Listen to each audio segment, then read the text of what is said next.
Hi everyone, welcome to my YouTube channel. This is Rubina Shamshuddin. In today's video, we are going to see a very simple integration, which is a REST service app-driven orchestration integration with request query parameter as employee ID and response as bonus. What are the conditions that needs to be met in order to send the different bonus percentages? If employee ID contains IT, if employee ID contains the word IT, the bonus should be sent as 10%.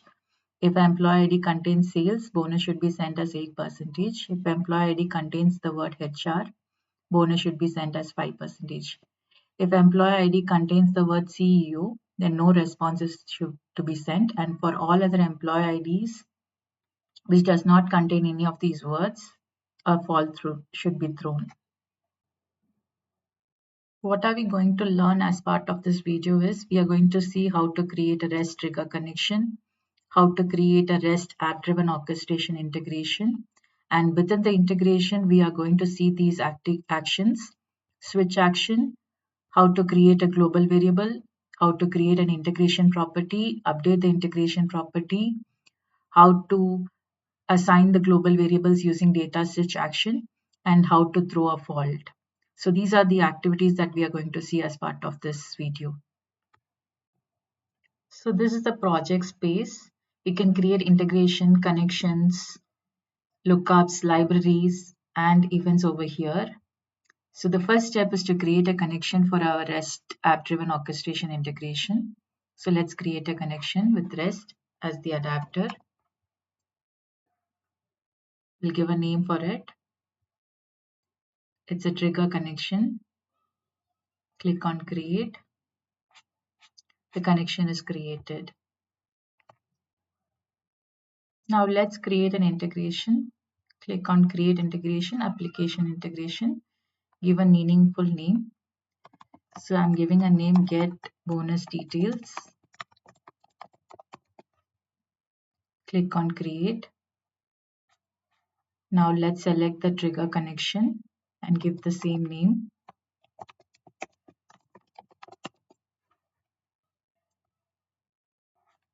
What does this operation do? It's get employee bonus details. Let's go with get action. Let's click on add and review parameters.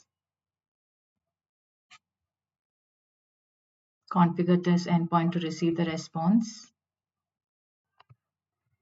Now let's create a query parameter, which is employee ID. Double click here and data type will be string. Click on continue. Now let's dwell into the logic of the integration. We have to create the business identifier first. That's an error which is getting shown. So the only parameter that we have is employee ID. So we'll define that as the business identifier. Click on save. Now let's go to the logic of the integration. We have to route based on the employee ID and send back the response as bonus. So in order to do that, let's define a switch activity. Now let's provide the response payload in inline. So we have copy pasted the response payload. Click on continue and finish. Now the trigger connection has been configured. So these are the 4 routes that we have to define if it contains IT, sales, HR, and otherwise. So let's define the routes in the integration. 4 routes. So let's click add and click create the route.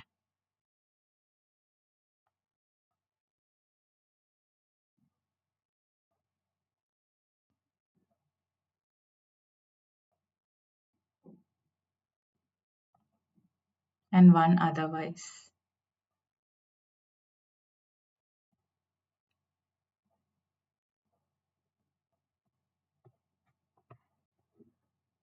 Now let's define the condition for the first route.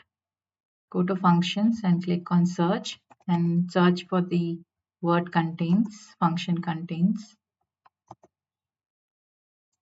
Go to the expression editor and drag and drop the function contains over here. The first string will be the input parameter, which will be the query parameter employee ID. And the second string would be the value which we are looking for, which is ID.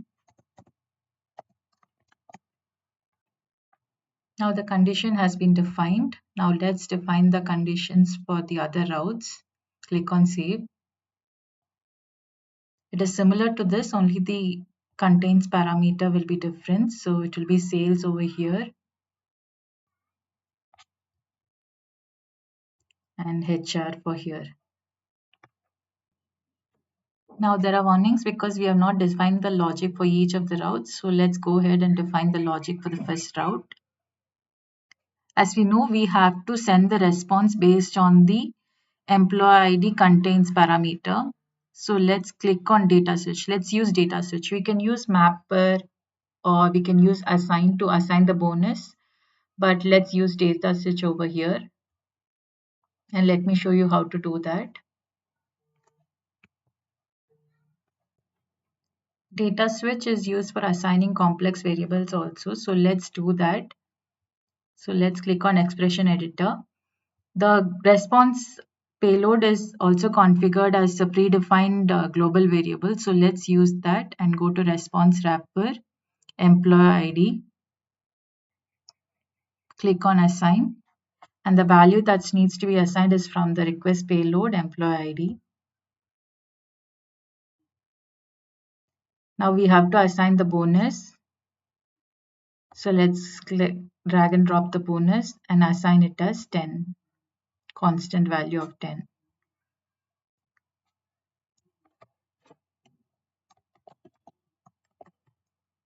That's it. Click on save and let's repeat the same for the other routes.